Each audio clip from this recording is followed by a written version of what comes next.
Assalamualaikum warahmatullahi wabarakatuh. Kembali lagi di channel saya, Sukron TV. Apa kabar semuanya? Semoga semua dalam keadaan sehat dan dimudahkan rezekinya. Amin. Oke, langsung saja kita akan reaction kembali Pilpres 2024. Nah, ini ada yang menarik ya. Di persidangan MK, kemarin setelah dihadirkan 4 menterinya Pak Jokowi, ya, atas permintaan pengacara si 01 dan juga mungkin 03 juga. Nah, ini mereka masih tetap ngeyel, nggak puas. Nah, ini apakah mereka kayaknya perlu dihadirkan juga malaikat Jibril ya? Nanti akan kita juga lihat video-video terkait aksi demonstrasi orasi-orasi. Ada yang dari HTI ini yang begitu semangatnya orasi dengan ujaran kebenciannya, bahkan ada yang ingin katanya menghancurkan Jokowi sehancur-hancurnya. Wah, ini nggak bisa dibiarkan. Oke, langsung saja kita simak video-videonya. Setelah meminta untuk menghadirkan para menteri, Kapolri bahkan Presiden Jokowi, Hakim MK sekarang sedang bingung. Karena rencananya kubu 01 meminta kepada MK supaya menghadirkan malaikat untuk menjadi saksi di sidang PHPU tahun 2024. Nah, ini parah nih.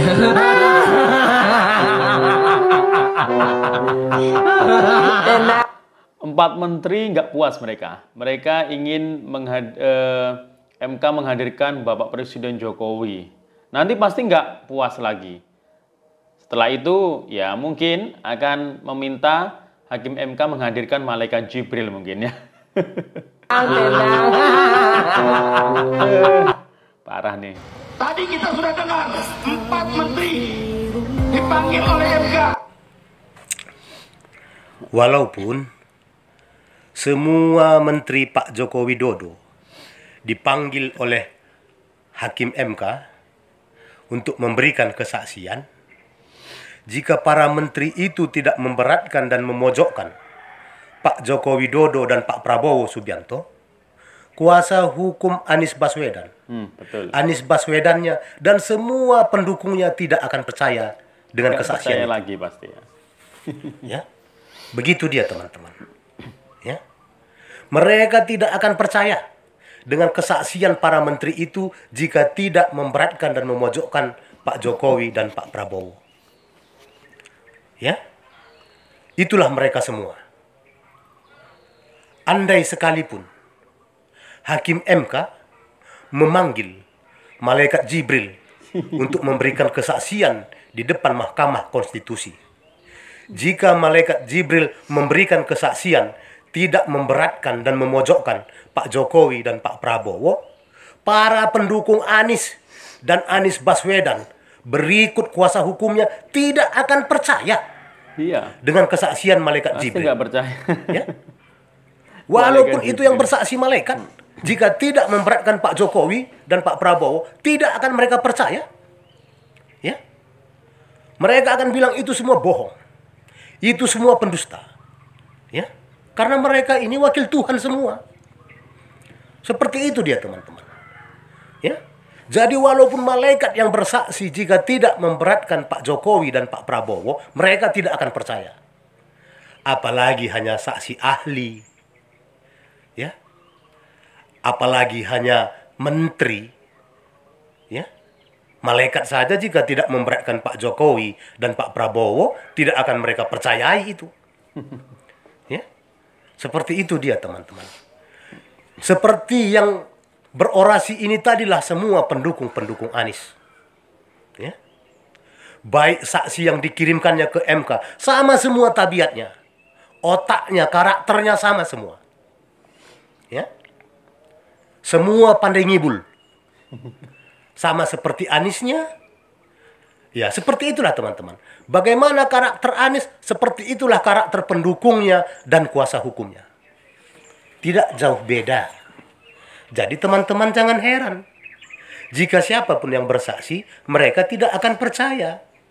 Jika tidak menghinakan, memfitnah, mencaci maki, menjelekkan Pak Jokowi dan Pak Prabowo. Jika yang bersaksi itu menjelekkan, memfitnah, mencaci, menyudutkan Pak Jokowi dan Pak Prabowo, baru mereka bilang benar. Ah, itu baru calon masuk surga lah itu, yang kayak gitu itu. Ya, seperti itu dia teman-teman. Jadi teman-teman lah yang menilai mereka ini manusia jenis apa. Jenis apa ya? Gagal nyomot saksi, ngundang menteri. Akhirnya menteri bawa data, dijelasin semua. Bengong. Kurang puas, ngundang lagi Jokowi. Terus aja biar sampai menang ya kan. Jangan lupa ngundang Joe Biden sama Jiping ya. Karena dia ikut-ikut ketemuan Pak Prabowo tuh. Undang semua di MK, Jiping sama Joe Biden ya. Habis itu lo undangin semua tuh jin-jin yang ada di laut. Biar lo pada menang. Jin yang ada di langit juga undangin ya. Jangan lupa. Bawa ke MK semua. Gue bilang pindah-pindah ntar perahu lo bocor nyesel lo. Kabar menteri-menteri ini tetap saja berbohong. Jadi guys, Bapak ini bilang tuh kalau 4 menteri yang dipanggil di MK itu semuanya bohong. Katanya nih guys, 4 menteri itu tetap saja membela majikannya. Katanya lagi nih guys, katanya Bapak itu tadi, jongos tetaplah jongos. Kalau menurut pendapat pribadi aku yang sudah nonton sebagian sih wawancaranya atau menteri itu ngomong, itu kan APBN dan lain sebagainya itu kan udah disahkan lama ya guys ya. Dan itu disahkannya juga melalui persetujuan DPR ya guys ya. DPR di situ kan ada menteri-menteri yang mendukung pasangan 1 dan 2. Jadi itu sudah disetujui ya guys ya. Kok tiba-tiba heran gitu bansos dibagikan di awal tahun itu kan aneh ya guys ya. Itu semua kan sudah ada, sudah dianggarkan semuanya gitu ya guys ya. Kalau menurut kalian gimana itu? Menurut kalian, coba tulis di kolom komentar ya guys ya. Hakim MK tolak usulan Ganjar. Ya jelas lah, Hakim MK menolak usulan Ganjar memanggil Joko Widodo di acara sidang MK. Sama aja itu merendahkan seorang Joko Widodo, presiden, orang nomor 1 Indonesia. Dipanggil ke sidang MK, nggak etis karena persidangan ini katanya sih dilirik oleh seluruh dunia. Ya jelas lah. Kenapa gini Pak Ganjar? Kok seolah-olah ingin merendahkan seorang Joko Widodo? Nggak belajar dari kesalahan-kesalahan sebelumnya. Kalau orang yang udah melakukan kesalahan, jangan sampai kesalahan itu terulang. Pak Ganjar mendapatkan 16% dari seluruh Indonesia, itu karena kesalahan Pak Ganjar. Merendahkan seorang Prabowo Subianto. Ngasih nilai 5. Merendahkan Jokowi. Merasa lebih mampu dari Jokowi. Coba Pak Ganjar koreksi video-video Pak Ganjar itu. Yang merasa lebih mampu mengelola Indonesia, sedangkan Pak Ganjar baru berada di Jawa Tengah. Oh. Jangan begitu Pak Ganjar. Seharusnya Pak Ganjar ini lebih banyak berdiskusi ya kepada Pak Mahfud MD tentang usulan tersebut. Oh, saya rasa Pak Mahfud juga lebih paham. Jangan usul manggil Joko Widodo. Nanti juga bakal ditolak gitu, ya kan? Apa Pak Ganjar nggak berdiskusi sama Pak Mahfud ya? Pak Mahfud itu kan kuncinya MK. Ada apa nih? Ada masalah internal kah? Sampai nggak berdiskusi sama Pak Mahfud? Ayolah Pak Ganjar, sehat-sehat selalu, udah mau lebaran ini. Salam NKRI. Tadi kita sudah dengar 4 menteri. Yang panggil kan kelompok Anda. Sekarang udah dipanggil, tapi Anda ngeyel. Kan ada buktinya dong, masa bohong? 4 menteri itu pasti menyiapkan bukti-bukti bahwa semuanya itu konkret. Ya, seperti Bapak nih juga membela yang salah. Tolong Pak, tolong terbuka pikirannya. Terima kasih ya. Nah, gimana? Udah puas belum kemarin lihat sidang MK-nya? Menteri pada dipanggil-panggilin, dijelasin tentang bansos, tentang utang negara. Gue cuman nggak habis pikir ya, Bang. Hei, udah mau lebaran. Emang nggak mikirin lebaran apa ya? Mikirinnya menang mulu, menang. Pokoknya 01 harus menang. Udah Pak Bang, kita lebaran dulu, maaf-maafan dulu. Ntar kelar lebaran terserah dah, bebas lo mau ngapain juga. Mau nggak maaf-maafan, mau debat lagi. Kalau kurang puas, mau siapa lagi yang dipanggil? Itu menteri udah lo panggilin semua, udah bersaksi semua, dijelasin tentang bansos, tentang utang negara, semuanya jelas. Aduh, sumpah bener ya. Ini tim hukum 01 sama 03 alot bener, alot ya lu. Ibarat kerupuk tuh, udah digigit, aduh, susah ya. Bang, udah mau lebaran besok bang. Udah kalau kalah aja. Terima kalah udah. Oke. Kemarin 01 sama 03 sibuk mau datangkan menteri di MK. Setelah 4 menteri datang, dia meminta agar MK menghadirkan Pak Jokowi. 01 dan 03 membabi buta, tidak menerima kekalahan dan ingin menghadirkan Pak Jokowi di MK. Untung saja Hakim MK masih berpikiran jernih dan mengatakan soal Jokowi minta dihadirkan di sidang, kata MK itu kurang elok. Sebelumnya Ganjar mengatakan bahwa suara 02 itu di berbagai daerah cuma 0. Saya takutkan jangan-jangan mereka ingin menghadirkan 58%. Kalau sampai itu terjadi, saya siap. Apakah kalian pendukung 02 siap? Segala cara sudah ditempuh karena mau menang, tetapi kenyataannya tidak bisa karena kenyataan itu memang pahit, tetapi harus diterima. Salam dari Kok Prabu. Yang suka video saya silahkan follow dan tinggalkan komentar. Sekali lagi, Jokowi hancur dengan sehancur-hancurnya karena sudah melihat. Pak, tanggalkan peci di atas kepala kau itu, ya. Tak pantas kau pakai peci itu. Seolah-olah kau ustaz mendoakan pemimpin sendiri dengan doa keburukan. Semoga Jokowi hancur sehancur-hancurnya. Terus diaminkan lagi sama perempuan yang tak tahu malu di sebelah kau itu. Kalian sebut-sebut Jokowi rejim. Sebenarnya yang rejim itu kalian semua, Pak.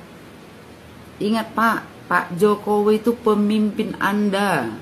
Pemimpin Anda semua, pemimpin seluruh rakyat Indonesia ini, yang harusnya dihormati. Beliau di luar negeri, Pak, sangat dihormati orang, tapi miris di negeri sendiri dicaci maki sama orang-orang seperti Anda.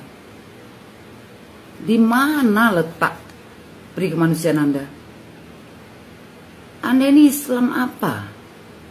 Ajaran dari mana Islam yang Anda bawa?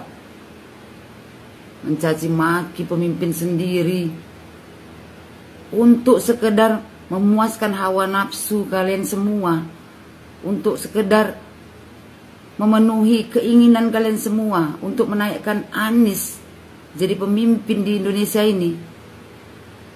Tobat kalian, kenapa, Pak? Itu lagi perempuan di sebelah kau itu, ya, yang tak tahu malu itu, suruh pulang, Pak. Perempuan muslimah yang baik duduknya di rumah.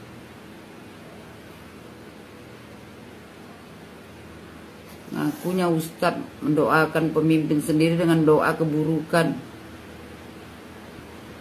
Ustadz apa? Belajar agama kau balik, Pak. Gak jelas hidup kau itu. Jokowi hancur dengan sehancur-hancurnya karena sudah mengkhianati dari.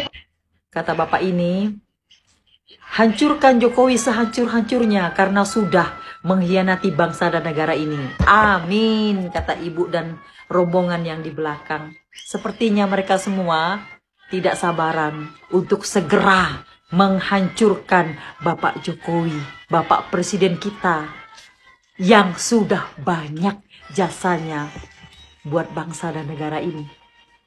Mereka seolah-olah tidak ingin tahu apa jasa dari Bapak Jokowi selama 10 tahun. Jadi mereka ingin segera untuk menghancurkan beliau sehancur-hancurnya.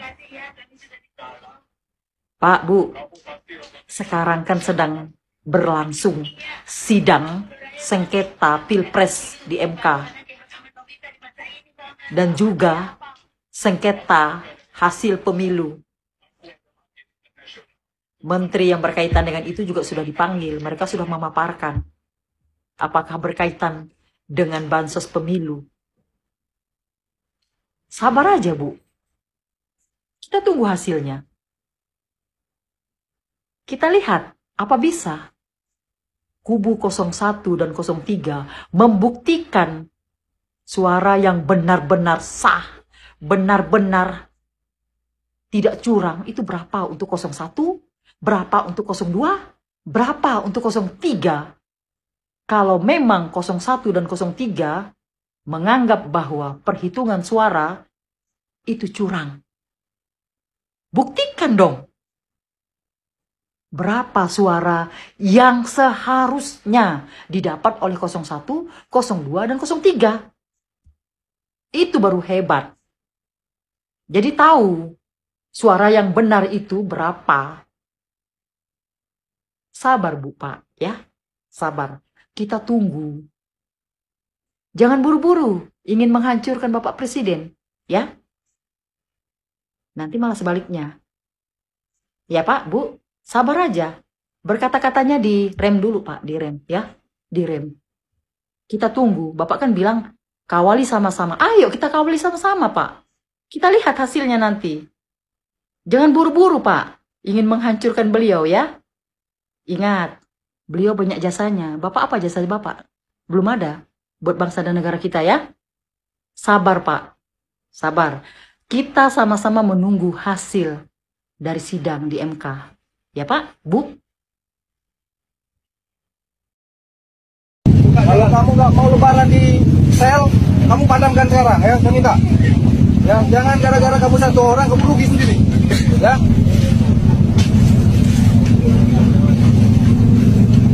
Jangan gara-gara kamu bela satu orang kamu rugi sendiri. Itu ada mekanismenya. Kami keluarga semua kan. Iya tahu, itu ada mekanismenya. Ada jalur ya, Mas. Ada jalur ya. Kalau kamu mau protes, kamu protes sama partainya.